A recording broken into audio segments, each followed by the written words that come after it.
Let's go live.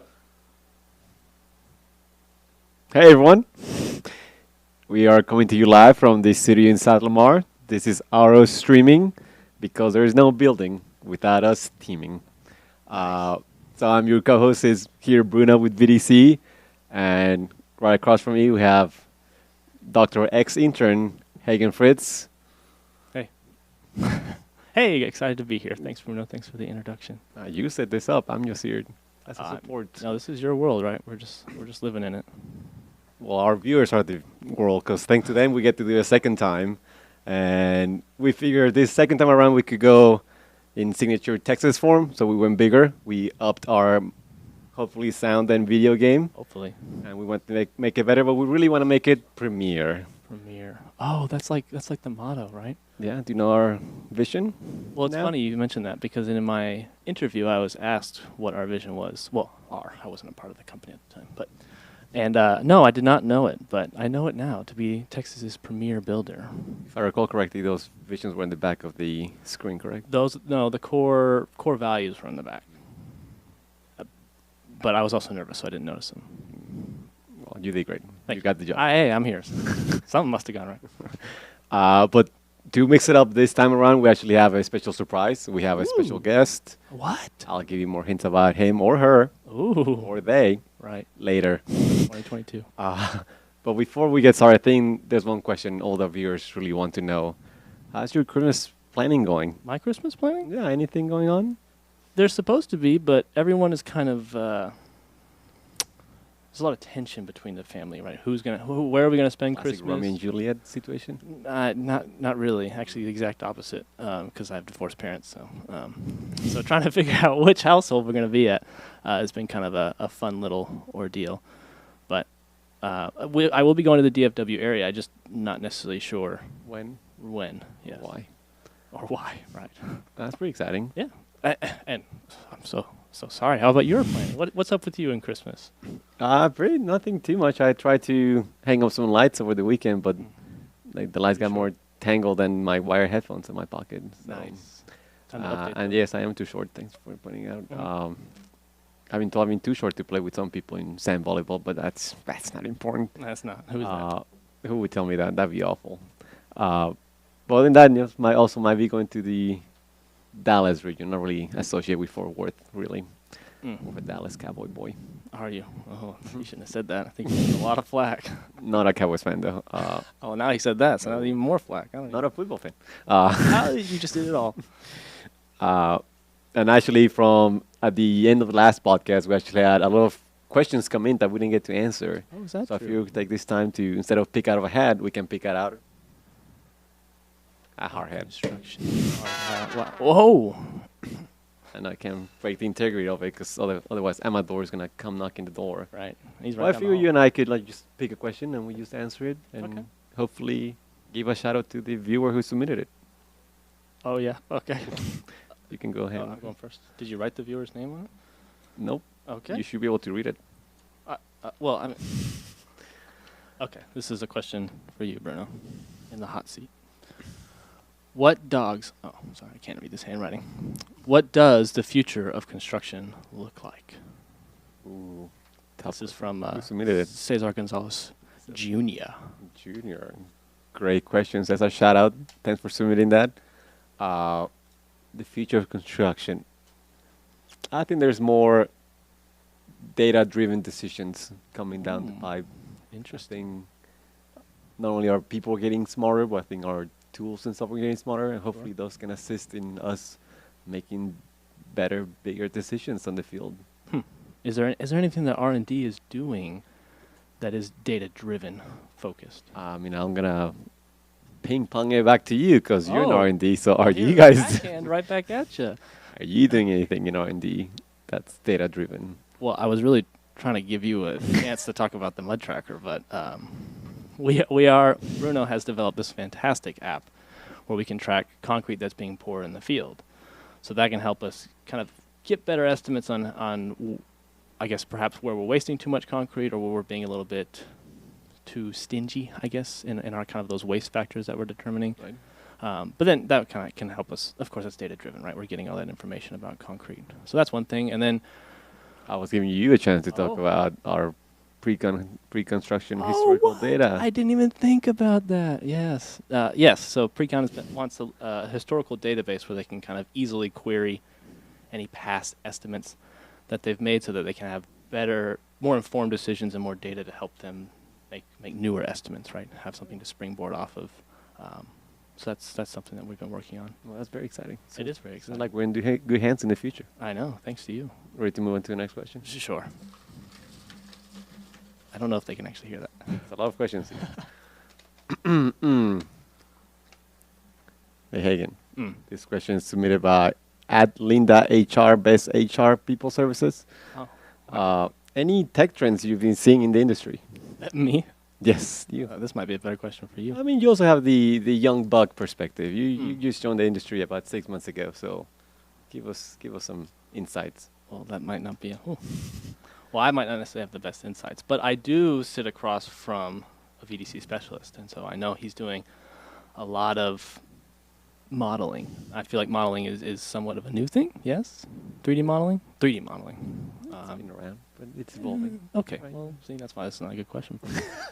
But it seems like y'all are using a lot of cool new tools and a lot of integrations with those tools that I think are new. I think y'all are trying out a lot of different software to make your lives easier and to help with those detecting clashes and making the coordination go a little bit easier. So things like that, hopefully streamlining that process, because I know that takes up a lot of y'all's time. It takes up a lot of the project team's time. It's just kind of coordinating all those things. So hopefully there's a way to kind of streamline those things. Well, that's exciting. Yeah. I don't know if you have any insights. No, I think you did great. I think we're ready for our special surprise. We are already? I think so. That's what I've heard. That's what my, I've been told with your it's headset? coming up. Yep. Okay. But I think this person really doesn't require an introduction, but let's make him one. Okay. He is known around Texas, around our offices. People carry a hammer for a toolbox, but you really need this guy on your team. He will fix it up and patch it up and make it work. People might call it a seventh wonder of the world. Wow. And we're lucky to have him. He joined us today. He drove all the way from Dallas. Woo. And it's my pleasure to introduce and bring up to our streaming Mr. Scott Thompson. Woo, Scott.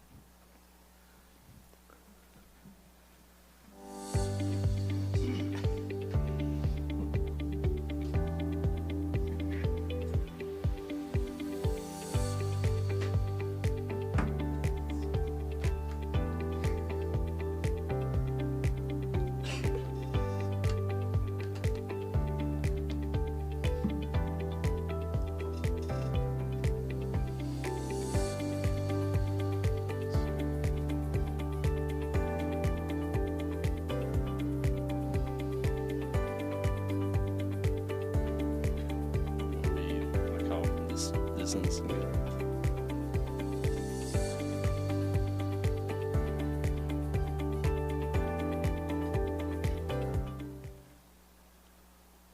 Awesome. So I don't know if anyone told Bruno, but Scott, your name was on the invite. If anyone was surprised there, they're not doing a great job of reading. But thank you so much for making your way down here and joining us. Super stoked to have you here today. Absolutely, yeah. My pleasure to be here. Appreciate the invite. So, what do you love about RO? Really, I mean, I think it's the people. You know, I don't know. There's a multitude of things, really. You know, I listen to the Joe Rogan podcast frequently, right? And there was an episode that always stood out in my mind. It's always stood out. I think it was sometime around 2020, maybe 2019. And, you know, Dr. Phil was on.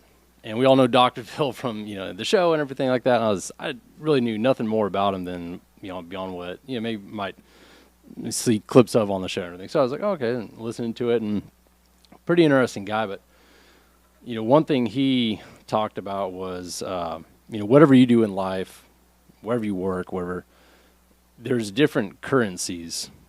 Right, you have the monetary currency, you know, your salary and the money you earn, right? But if you do something that's rewarding, that brings you fulfillment, that's a currency. You enjoy the people you work with. Probably the highest value, right? Oh yeah, It's arguably so. You enjoy the people you work with. That's a currency. So there's a number of those different currencies. I really stopped and thought about that, and just working at RO. And it's always, I heard that a couple of years ago. It's always something that stuck with me. So I'd say, one of those currencies to me is definitely the people I get to work with. Very cool. Yeah, that's that. No, that was one of the things that drew me in, and I remember years back now, going around, and I think it was Christine Shang had asked Lily and I to go put together a video asking what people like about RO. Yeah. And Lily and I went out and did this video, and everyone had the same answer. Like, well, we love the people. We love the people. And at first it was kind of like, what's going on here? Like, we're supposed to get all these different, I like the technology, I like construction, all these types of things. Yeah. But I think there's some very serious value there, and it really does seem unparalleled in the construction industry compared to what we have at RO. Yeah, absolutely. Yeah, when I first came in to interview, that was that was probably early December, late November of 2012. Dallas office, flown in, and you had the BIM pen over there, and then like Todd Wynn, I think, he was in there as a technology expert. Forgive me, Todd, if I forget what your title was back then. I think you were like transitioning out of the QM role, but Todd was one of the first people I met, and everyone knows like his enthusiasm and just his energy. I was like, oh man, this contagious. Yeah, and there was just a number of other people I'd got to talk to in that 30, 40 minutes I was waiting to go in and actually interview with Carrie. And man, I was like, oh, all these people are just like blue collar, humble, like normal people. And so when I got the offer a few days later, I said, yeah, I'm signing it. I'm good. So you're coming up on or just over 10 years now. Yes, sir. Yeah, January 9th, 2013 is my anniversary. Yeah. Holy cow! Well, congratulations, just around the corner. Thank you, man. Time flies, man. I remember, I remember being green and feeling like Joe Dirt. I'm new. I don't know what to do. And now you're like, learned a little bit of stuff. But yeah, it's time flies, man. What was your first project like? You were a young buck, it's 2013. I don't remember, what was that, Obama presidency? Like, we were still in a couple of wars at that point in time. There's no cryptocurrency to be heard of. Like, what was the world like? What was your job like? What were you doing out there? So my first job was Methodist Richardson. And so, I graduated college in 2008, Northern California, Chico State. So Chico, California, Northern California, went to kindergarten through college, the same hometown, moved out here, and it was just, man, it's just crazy. Like, I'm so blessed and thankful. I was actually talking with Ash Gillum about this the other day. Like, I look back at like how the dominoes just kind of like, and the timing of things just fell in place in my life. And like, I'm so thankful that I happened to move out here and get assigned to Methodist Richardson. That was at the time, was like, they were just forming level 2, pour 1. And like Wes Duke was a project director, Jonathan Graham was an assistant superintendent. You just had like John Walls, who used to head up our MEP in Dallas. He was out there full time. Just like a whole just awesome group of people. And where I'd come from, like we built Walgreens and like some Targets and stuff. And I'm like, okay, this cool stuff. But I'm like, here's a 280,000 square foot hospital that's shaped like an S. And I'm like, wait, hold on, they're gonna lay out the walls with like total stations? Like, I'm like, everything's blowing my mind. And they're like, the tape measures and chalk lines at, folks. Yeah, they're like, because where I used to work, you were in the office 4 days a week. And so this was my first time in the field. And it was awesome. I was like, man, this is so cool. I'm on a job site every day. And I partly was like scared out of my mind too, because I was like, because they're like, hey, you're going to do the skin and the waterproofing. And I had no idea what. That's all. Yeah, that's the highest liability, the thing that everybody sees when the project's finished. That's all, new guy. Yeah. Don't sweat it. So there was a lot of days, man, where I was like swallowing hard and driving like home back to my apartment going like, what did I just move halfway across the country to get into? And so anyways, that was my first project. That's super cool. That must have been one of the bigger ones RO had at the time. I'm thinking 10 years ago, it was, nowadays, what, an $80 million, $100 million project comes through and it's like, oh, cool. Knock out a budget for it. Let's see what happens. Back then, that must have been all hands on deck. We got to get this thing, put together. Yeah, it was huge. I mean, it dwarfed anything that I had experienced. I mean, it was just sensory overload. I think it was at that time. I may be incorrect on my timelines, but I think like we just maybe had 7A going on in Uptown, so that was high rise, everything. I think Jonathan Grammer had finished up recently, Highline, multifamily in Dallas there too. So we had some big jobs I think that had completed around that time. But as far as like healthcare goes, it was a behemoth. Yeah. Well, those are simple, right? Nothing to worry about there. Yeah, exactly. So that's, it's funny to hear you talk about Jonathan Grammer and, assistant superintendent and Todd as a QM. Like, you've been here for a long time. You've obviously done a lot of things. Can you kind of give us a high-level view of what you currently do at RO, what your title is? So currently I'm a quality lead. I just, through experience and the jobs I've been on, I've had a lot of experience with waterproofing details and stuff. And so I kind of pride myself on being very detail-oriented. And, I'd gotten a chance to really learn from, Paul Johnson back on Methodist Richardson, who just, going back through his decades of experience, learned, it's just a wealth of knowledge for waterproofing. And so I would consult with him on details back at Methodist, and that's where I kind of I think I was on his radar as somebody who was detail oriented. Like I enjoyed learning about waterproofing. Other people think, what the hell? Like you must be crazy. I thought it was kind of cool. But anyways, 2018 or so, and prior to 2018, 3 or 4 years before that, I believe, Paul was assembling this group of folks with field experience. He wanted kind of like a small collective of folks from the field to look at drawings early on and identify those potential issues. Those issues would be potentially RFIs, right? Because Paul, his big thing is he always says, we need to give our teams a fighting chance, and so they started the collaborative project planning CPP effort, and so I was lucky enough to get invited into this group of like Jonathan and some others that Paul had kind of plucked from the field, Ash Gillum being one of them. And that's what we try to do now. I really focus on the building envelope and waterproofing details, but we try to get in as early as we can to look at those drawings, identify those potential RFIs, and waterproofing is just inherently, architects are humans too.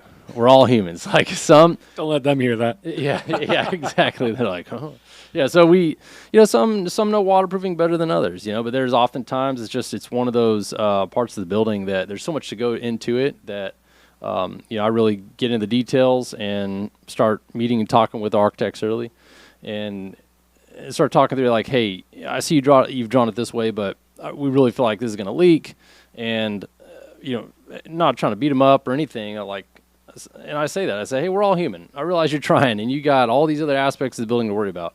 But let's talk about how to make these details better. And, like I said, it's like Paul says, it's to give our project teams a fighting chance so that when they start building, you got 1,000 things to worry about. But hopefully, waterproofing, and, we look at MEP and some other items too early on as we can.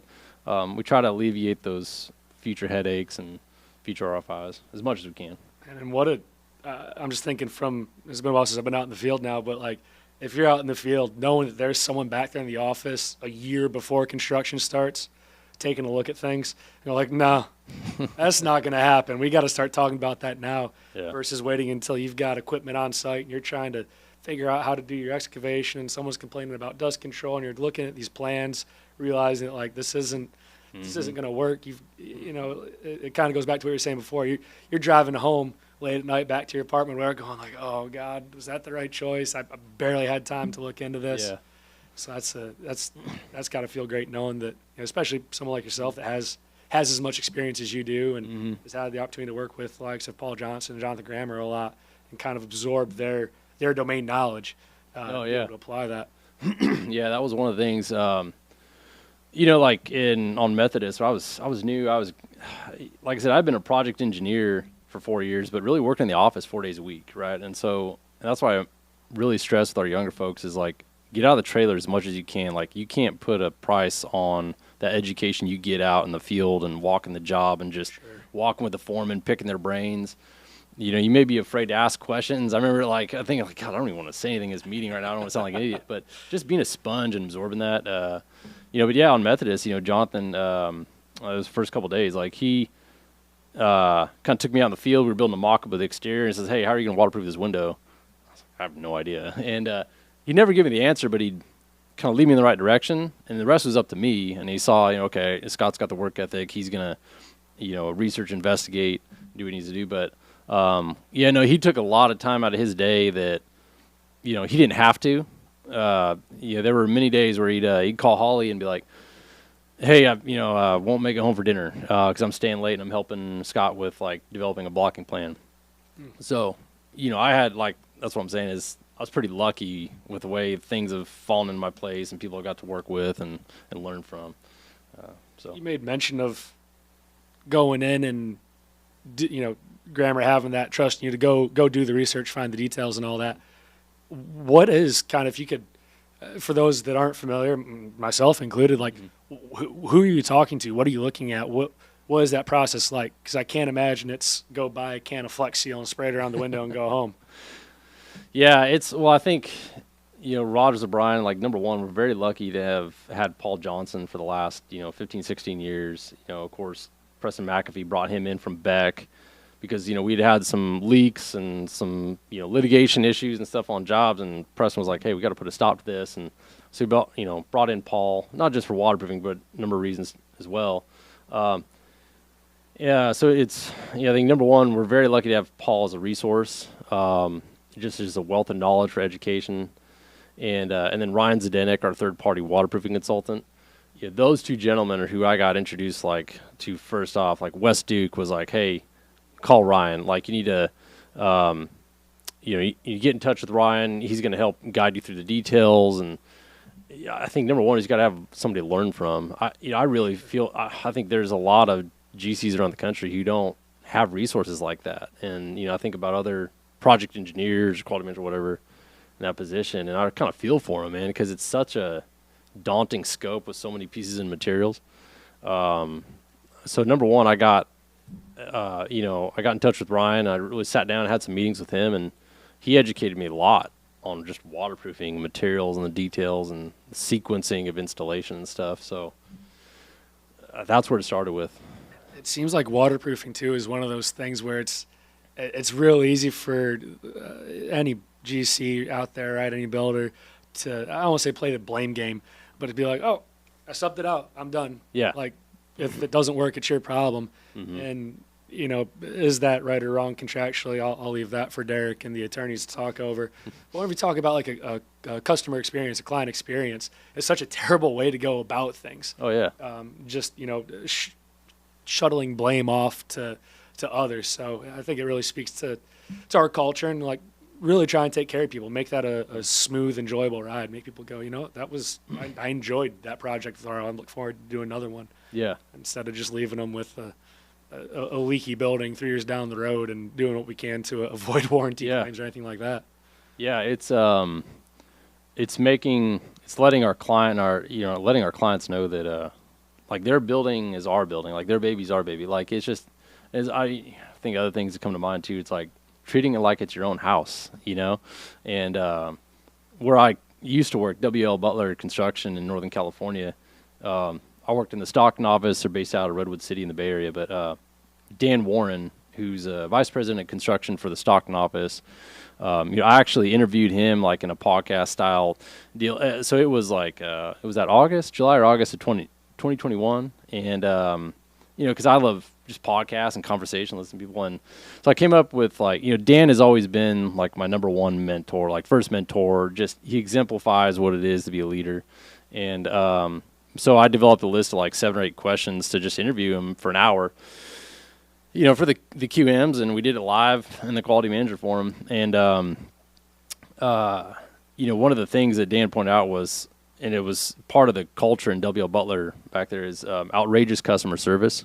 And it's just, it's OCS, and it's they give out awards for OCS, and they recognize people for OCS, but it's it's just that customer service going above and beyond, like we do here. We do it at RO. We do a very good job of it. We may not call it OCS, but it is that, it is that letting our, it's the RO ride, I guess, one of our core values. So it's let them know that, hey, we're our proactive nature and how serious we take waterproofing or just other aspects of the building.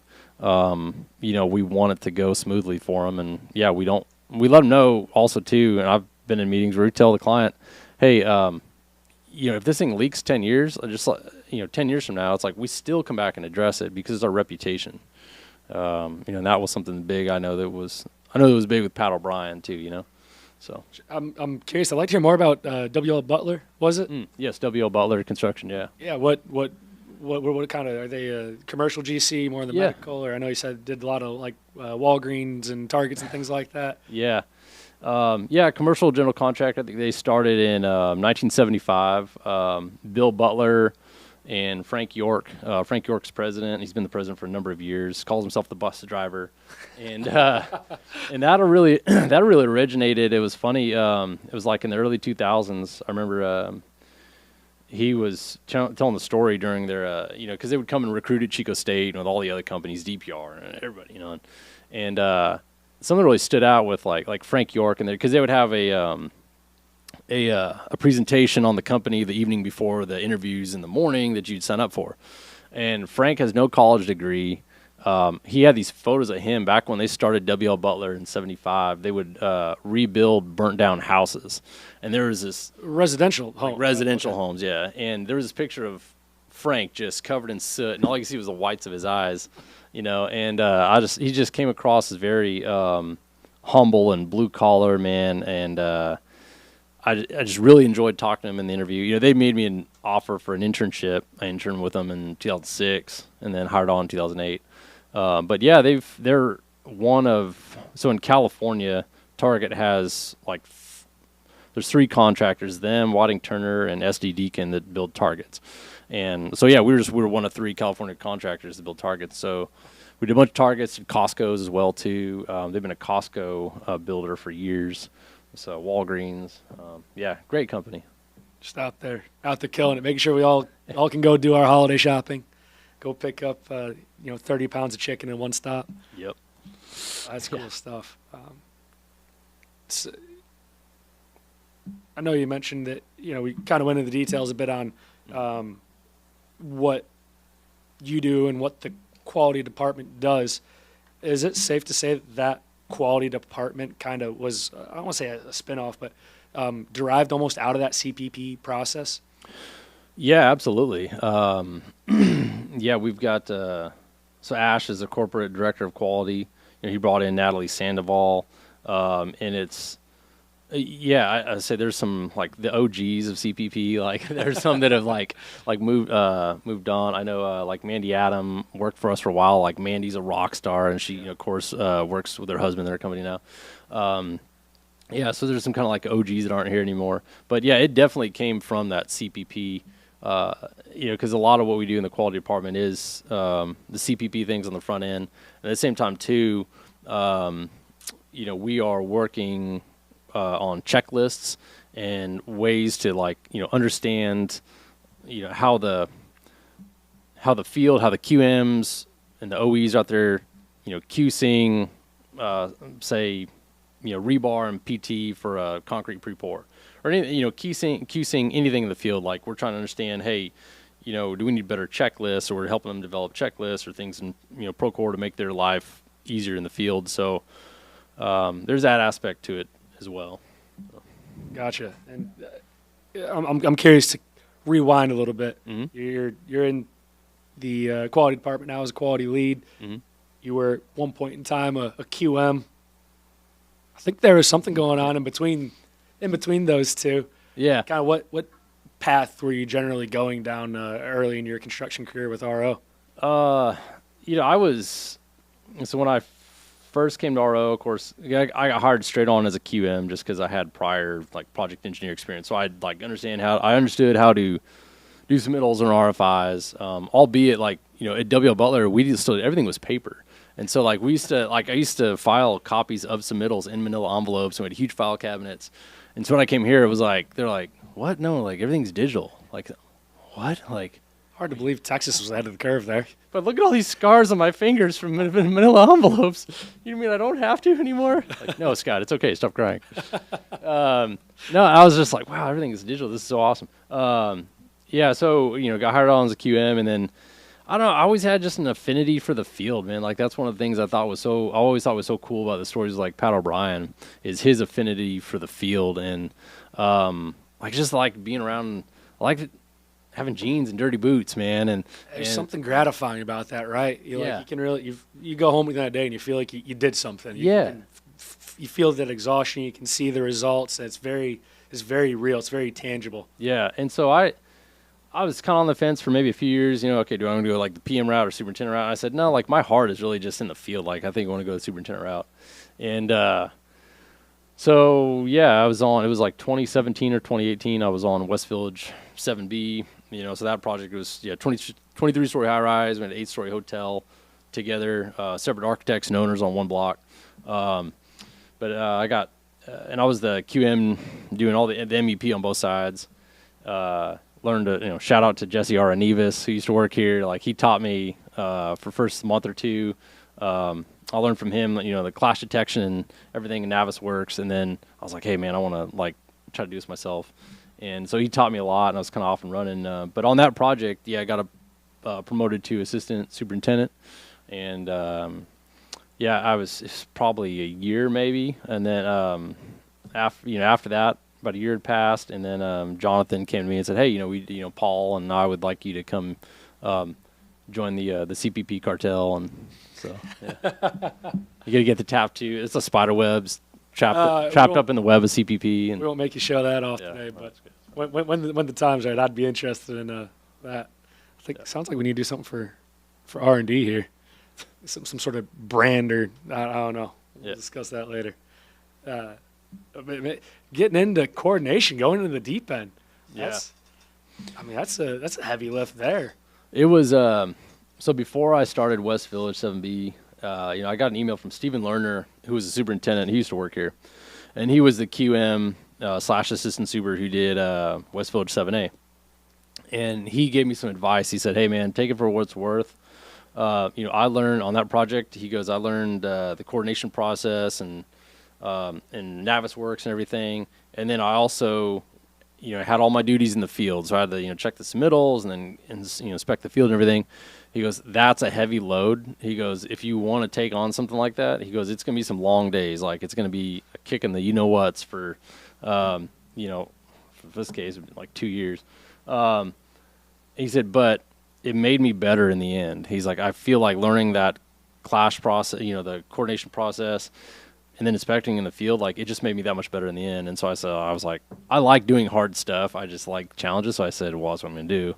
And mind you, I was not married, didn't have any kids either. So, so it's like you got to factor in everything else. But I chose to do that, man. And it was a kick in the pants for 2 years. It was, get there at 7 a.m. Sometimes, Marcus McShane will tell you, sometimes he'd, 5:30 p.m. rolls around. Okay, we're kind of the day's coming to an end. But I was in the office still crunching submittals, catching up on paperwork. He might go across the street, grab a beer with the client or the owner's rep, come back across. It's 6:45. I'm still there. He's like, hey, you need help with anything? It's almost 7 o'clock, and shout out to Marcus McShane. He did the same thing Grammer did. He didn't have to do this, but he'd call Angie and say, he's hey, I'm not going to be home for dinner tonight. I'm going to help Scott look at something with coordination. He's stuck on, I'm going to help out Scott. And there were nights, man, you get there at 7 a.m. Sometimes Marcus and I, we left at 11:30 p.m. Whoa. So there was one morning it stands out because I was a Thursday. I remember it was a Thursday because the next Friday I had the QM for him. And I left that Thursday evening at we left at 11:30 at night. It was like leave, go home, get 3 hours of sleep, 4 hours, go back to work. And we had the QM form. I always like to get to the Dallas office early, hour and a half before 7:30, so 6, whatever it was. So I got to just work on some stuff and before the QM form. And I was coming up the stairwell and I bumped into Leon Davis, and he's like, "Oh, what are you doing here?" He goes, "I was just talking to Marcus 5 hours ago, and you guys were leaving the job." And I was like, "Yes, sir. It's stuff to do." So it was one of those things where, it. Like I said, I like to do hard stuff. I really took to heart what Steven was telling me, and I was like, well, that's what I want to be better in the end. That's why you go through tough times on these projects, but you got to focus on the end, and it's tough. It's hard sometimes. But do you think those periods of struggle, those times where you're sleeping 3-4 hours a night, 7 to 11, that's just wild. Do you think those very trying times are an opportunity for people to grow? Do you feel like you grew through that? Oh, absolutely. Yeah. And it gave me an appreciation too, because sometimes you're staying late because there's screw ups. Like you mentioned it a little bit ago. You're like, you mentioned a little bit ago about, oh, I'm leaving, and you're right. You hit the nail on the head. It's like, God dang, the end of the day came in. I'm human. I would try to be 10 places at once, but there was stuff in the drawings that I just didn't have time to get to. I've been on some jobs where, there was a lot of RFIs. There was a lot of stuff you're human. You didn't have time to get to. And that's what really fires me up, like those trying times. That's what motivates me today. I'm fortunate enough to be in this position. I take it very seriously. And I think I have an opportunity to kind of like give back to the field essentially. And I think about those people, I'm like, I don't want them. It's not, you're not going to be able to do it 100% of the time, but if I can have an opportunity to help impact people to where they don't have to stay at a job till freaking 9 o'clock at night, then that's what kind of fires me up. So. That was going to be my next question is, do you think that struggle is necessary to grow? Or do you think there's, obviously, especially with this year and the work-life balance principles that trying to implement corporately and all that, it's front of mind. Mm-hmm. But, do you think it's a requirement? Do you have to have that struggle to hit that growth, or is that just kind of what makes you tick more than others? I don't think it's a requirement. I mean, I think it's kind of interesting too. Like I've heard like what Joe Rogan has to say about struggle, and I agree. It's like, if people never challenge themselves, and I believe that like if people never challenge themselves or try to, if they're struggle, it does make you stronger, man. I don't. It's tough because work-life balance is incredibly important. It's, divorces are high in this industry. The stress and all the health issues that comes with stress and stuff too. So it is a balance. I think you have to recognize those opportunities that, they may be a struggle, they may be hard. And okay, man, if I can just get through these like 6 months or whatever, it's going to be hard, but I'm going to be that much better. You have to look at, I think, everything in your life too, like whether you're married, have kids. I mean, all that stuff factors in. So if you have the opportunity to really struggle and challenge yourself, I'd recommend it. But you got to just factor in everything else too, I think. Be ready when that wave comes in. Yeah. So how have you found that balance so you don't burn out? I know that's something I hear from a lot of people. Mm-hmm. I'm just tired of it. Like I'm over it all. I feel like I'm putting in all these hours. I'm not getting anywhere. I'm not seeing the results. How do you keep yourself upbeat and find that balance? Is this like, do you have a certain hours the RO can't touch? You're like, Saturday from 7 a.m. to 7 p.m. Don't call me, don't text me, don't message me. I'm off with my wife, my kids, my girlfriend, boyfriend, whatever you got going on. They're like, how do you find that balance? How do you keep yourself from hitting that burnout? I would say I was not very good at it in the first, say 5 plus 6, 7 years of, my career. I mean, where I used to work, at W.L. Butler, those 4.5 years, like I never took a full week vacation. Like I'd use a Thursday, Friday, and then the Saturday, Sunday combine it or something, do 4 days or whatever. But, and my advice to younger folks is like, and I felt like I always had to work, but realize like the world's not going to come to an end. Like for the younger folks in their 20s, like, because there's stuff I've seen more Texas things in Texas than I have like in California. Like there's like the redwood forest and all that other stuff in California. Like I never went to see. I never took the time to go do it. And bummer. Yeah, because I was like, I'm working. You take that stuff for granted, and life passes by fast. So I always recommend to younger folks like take that week vacation. That vacation time is yours. Take it. And then when Rogers O'Brien. This is just the way I felt about myself, but I felt like, man, I was, I'd hard on at between 28 and 29 years old. I spent the 4.5 years in the office. So all of a sudden I'm in the field. And I feel like as a builder, like field nuts and bolts, I was like, oh my gosh, man, I'm really lacking in knowledge here. Like I'm catching up to do. Really? Yeah. Oh yeah. Like walking the field, like I didn't know like how to frame this, how to do waterproofing. I had spent so much time in the office. That's why I always stress to our younger folks, like, get out in the field. Like you can't put a price on that education. So that was just kind of me putting on myself. Like I worked a lot, the first 5-6 years or whatever it was, 7 years at RO. Didn't take too many vacations. I feel like I was always trying to catch up, given my age and stuff. But I mean, these days, yeah, I think it's important to have a hobby and just be interested in stuff. Whether you're reading, whatever it is. I mean, mountain biking, whatever your hobby is, have something that interests you outside of work. And I think, like you said, set those boundaries for yourself. Like, there's these hours or this time of the day where I'm not paying attention to emails. I think it is important to disconnect. I mean, I've come to realize that in like my mid-30s, early mid-30s. Better late than never, Scott. Yeah, so the earlier you can realize that, I think the better. Got a feeling there's a handful of people out there, too, that are probably thinking, mid-30s, that's young. What do you mean 20s young? Yeah. You're all young. Yeah. What are some of your hobbies, if you don't mind sharing? I'd be curious to know. What does Scott Thompson love to do whenever he's got a free week? Man, I'd say July 2020, I got into archery. So Jonathan Grammer, he took me deer hunting for the first time, and I've been out to RO lease and, shot deer with rifle and everything. But I was listening to like Cameron Haynes was a guest on the Joe Rogan podcast, and Cameron Haynes he started bow hunting in I think it was 91, lives in Oregon.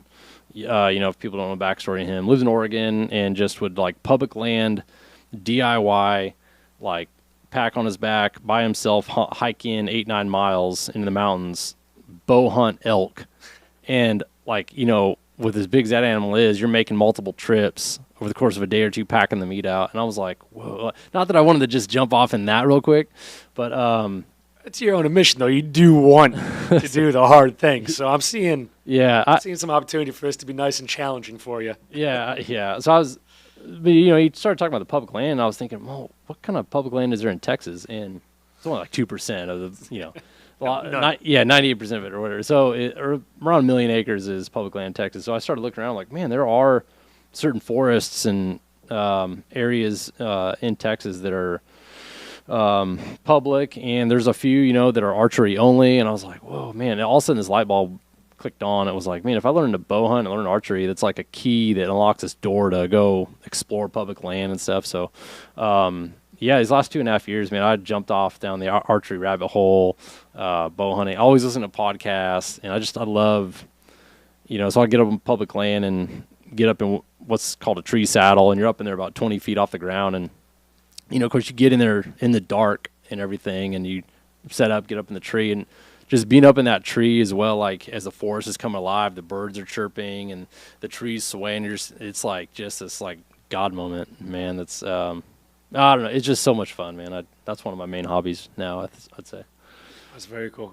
I can see you out there with the spurs and the recurve, just hiking up that tree, getting ready to take down the next good-looking elk that rolls. Well, I guess not elk around here, but next good-looking deer that rolls by. Yeah, it's a compound bow, man, for sure. That recurve game that's a next level. That's crazy. Some of those guys, though, that you see shooting those recurve bows, it's insane. Yeah. What is it, Archery Country, Archery Town, whatever it is, up off 183 in Austin.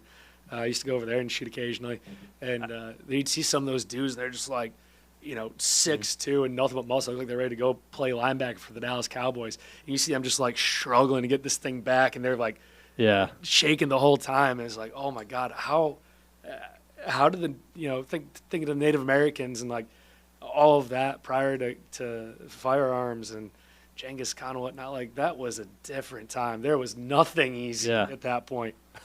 Yeah, it's funny you mentioned that because I had heard about that place, and I actually went over there on the lunchtime today. I was in there, I zoomed over there, and I was just talking to a guy in there about some arrow builds and stuff, and picking his brain, and it was cool, man. It's a pretty cool shop over there. Nice little spot. Yeah. That's definitely avoid it on your way back. That traffic on 183, you will regret that stop. Ugh. But no, it is a cool shop. It's one of those things that happy to have in Austin. Mm-hmm. I don't think there's a whole lot of that out in this area. So we'll take what we can get. Yeah, for sure. So we're here now. It's 2022 for a couple more days. We've got iPads. We've got a quality department. Everything's digital, right? We've got drones out there capturing footage. We're using total stations to lay out projects. Mm-hmm. let's fast forward another 10 years. Whenever I'm sitting with Vice President Thompson of the Dallas office, I don't know about that. what do you think we'd be talking about? What kind of new tools are going to be out there? What is going to be the next big department that's going to show up and kind of, I don't want to say recreate, but really revitalize the process? Man, honestly, I don't know. I don't know that I'm the best person to answer that question. I think Bruno and Hagen were talking a little bit about. Y'all are so much more in tune with that, like with the technology and what's on the kind of the forefront of technology than I am. If people know I'm a Bluebeam nerd. I love Bluebeam and everything. But I will, and Bluebeam's what they've done with PDFs over the last however many years, it's phenomenal.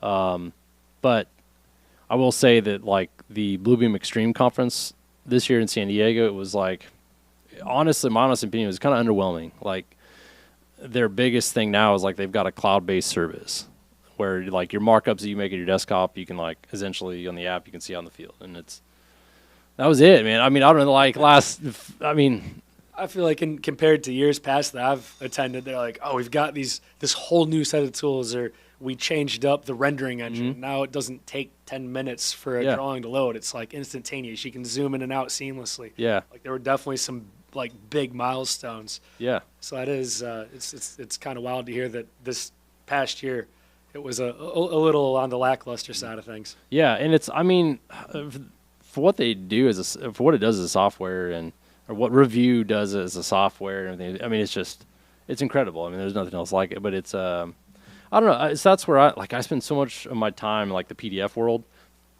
I'm not really exposed to all the things. I don't know. It's hard for me to answer that question. I really don't know, man. You guys could answer that question. We could try. We'd get it wrong 90% of the time. No, that's all right though. Hey, if we get it wrong 90% of the time, we got it right 10% of the time, and I'll take that.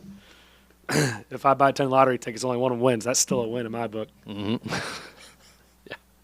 I don't want to pick on Bluebeam too much, but I am intrigued. Like, you're in there a lot, using it to presumably mark up waterproofing details, facades, things like that.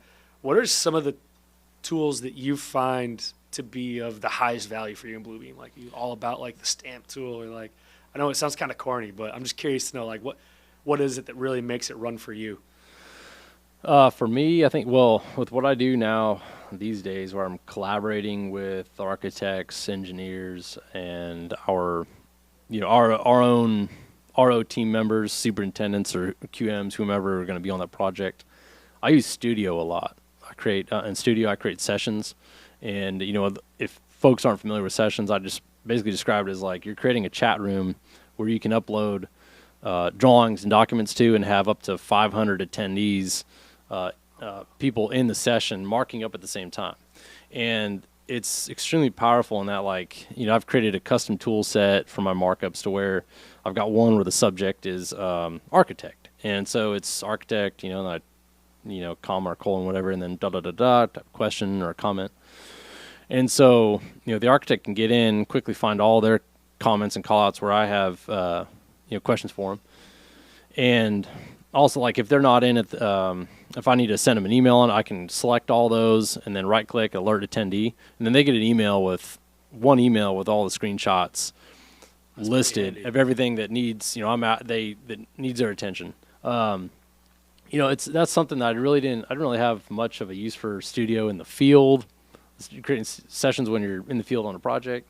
But for what I do now, if what you're trying to do, if the nature of it is collaboration with multiple people, and you don't want this linear process where you mark up a PDF and then you send it to this person and then the next person. If you want to kind of like mark up something all together, I think Zach Johnson, you did that on one of his last couple projects with the elevator shop drawings. He invited, I don't know if it was like the steel guys, the elevator guys, whatever, but he put them in a session and everybody's kind of marking up at the same time. So it takes that very linear like steps and kind of like condenses it to where everybody. It's a time saver. You could be running it in parallel. You're not sitting there waiting 2 weeks to hear back from somebody. Yeah. Right on the spot, you can say, all right, we got that answer. Now what? Mm-hmm. Yeah. Moving down the chain. Yeah. So just with what I do today, Studio, man, extremely powerful. So. Very cool.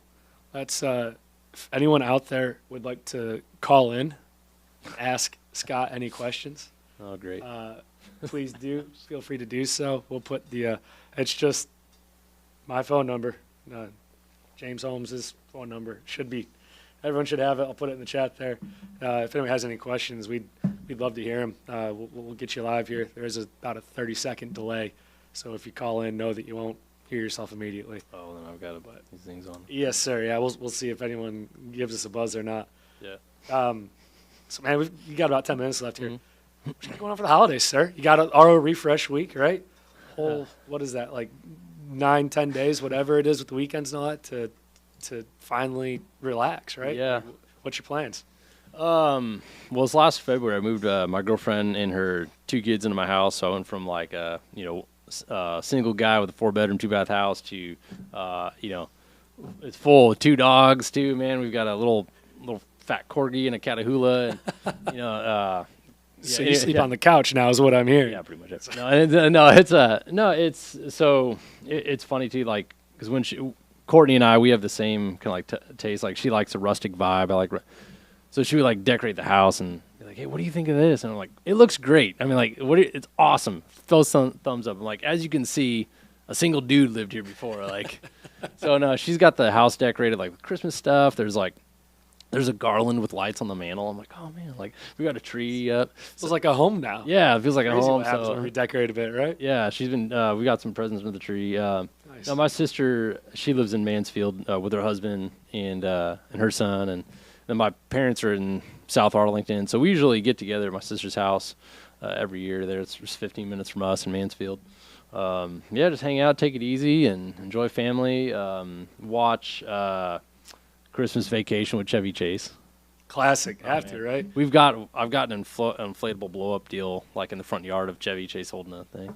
Love it. Where'd you get that? Is that Amazon purchase, something like Courtney ordered it. Okay. Yeah. Oh. So yeah, what about you? that? Man, I've got a lot to do around the house. Yeah.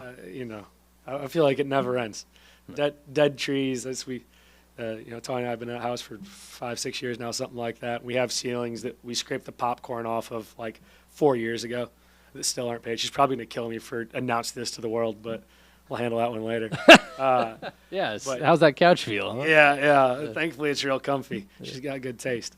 So yeah, it'll be a lot of, cleaning up outside, working around the house, and doing some relaxing for sure. Yeah. I couldn't tell you the last time that I took a week off, like off. Yeah. So I'm looking forward to that. Just nice slow pace, hang out with the dogs. Mhm. Take some time to make real coffee instead of mixing up my instant coffee in the morning. Oh, yeah. That in itself will be really nice. So Awesome. nothing big, but it'll be good. It'll be good. So I'm curious to hear whenever everyone gets back how they spent that time. Yeah. Especially the folks like yourself that do.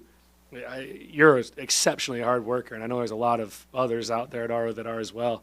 So being, I guess, forced more or less to like take that week off. I know senior leadership's really been pushing for that. It'll be interesting to see, January 2nd, 3rd, whatever day it is that we get back.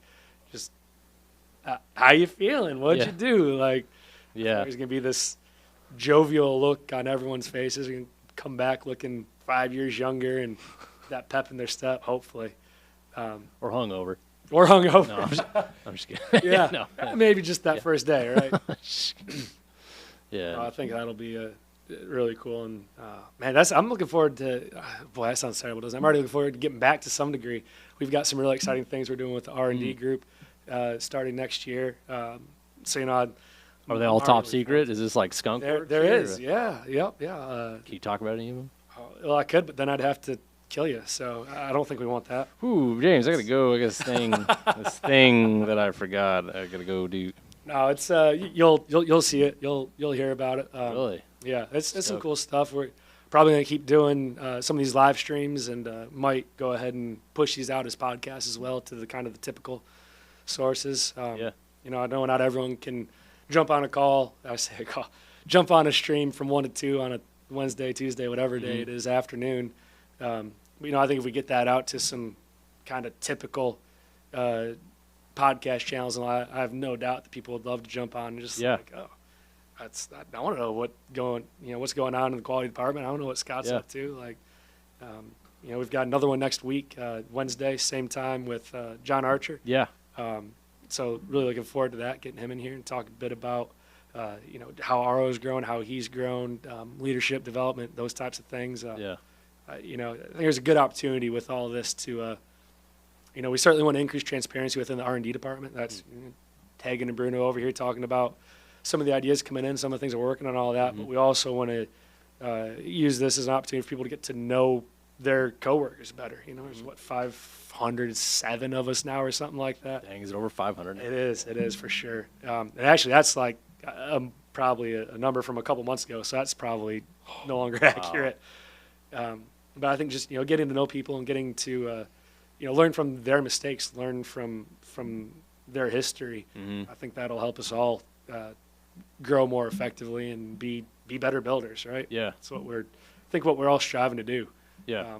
Look for ways to improve, and we want to do what we can to give everyone the tools to do that. Yeah, no, I think what y'all are doing and start doing here is fantastic, man. That's pretty cool. John Archer, he's somebody I've talked to just like briefly, little moments over time, but no, he's someone that, I'm interested to learn more about. I saw him coming up on the email there. I think the podcast idea is great. I mean, when I'm driving around, it's 50-50, music 50% of the time and podcast the other, so. Yeah, that's a great absolutely. idea. Sorry, I got a text from Veronica there, and I got lightly terrified because I saw someone poking their head in over here. I was like, oh, shoot. Am I supposed to be out of here? She's probably got the room reserved. We're all in trouble now. That's sorry. It looks like we've got a question in there. Tawny Sauer asked, what's a lesson in your career that you've had to learn more than once? Ooh, that's kind of a deep cut. Something you had to learn more than once. Man. I would say definitely when I was out in the field, there was this, it's like getting out of your habits. Like, so Jonathan Grammer always told me, like, hey, get out in the field in the morning, like morning first thing, and inspect. Start walking the job, inspecting things like before they get covered up, before the concrete gets poured, or before sheetrock goes up and things get covered up. And I'd always want to like sit down at my desk first thing and check some middles, my cup of coffee, get the morning start at my desk, and then like ease out in the field in 10 a.m. That was like kind of how first mode I was operating in. But it took me a few times to realize, I didn't catch something till like, oh man, I didn't get out to the field till 2 o'clock, and trades are starting to pack up an hour from then, go home at 3:30 or whatever. And then I was like, oh my god, like. I caught this at 2 o'clock, and we're going to be closing this up in the morning, and we can't fix this in an hour. And it's like, pointing at myself, yeah, dummy, like you should have got out there first thing in the morning. And, I got burned a few times doing stuff like that. And it's so tough because you show up, your inbox is probably full, and everything's an emergency to everybody, right? At least that's been my experience on projects in the past. yeah, It's like everything has to be addressed right now. I need an answer. I can't breathe until you tell me something. yeah, So it's tough because you're very torn. You know that you need to be out there in the field, getting that on the job experience, checking things are being installed properly and all that. But at the same time, yeah. there's only so many hours in a day. Yeah, but if you can kind of, you got to force yourself to kind of rewire your brain a little bit, but get out there first thing, because if you check that first thing, at least then you've got all day to fix it. Before you start doing drywall the next day, or you pour that concrete the next day, you got all day to fix it then. That's why something I really tried, that was, taught to me, and I try to emphasize for younger folks too, is I know you want to kind of like ease on into things, your cup of coffee, your desk in the morning, but get out in the field first. Man, I think that's a good spot to cut off here, Scott. Yep. Thank you so much for Yeah. driving down, joining us for an hour. Yeah, thank you for the opportunity, man. This is awesome. I appreciate it. Thanks a bunch, man. All right. And thank you to everyone who watched. We love to hear feedback. Any comments, any questions, you can always reach out to myself. If you want to know more about Scott Thompson, the quality department, give him a shout. That's Thompson at hardhatshow.com, I presume? Yep. Yeah, that's it. Yep. There we go. Pretty easy. All right. Thanks, guys. Have a good one.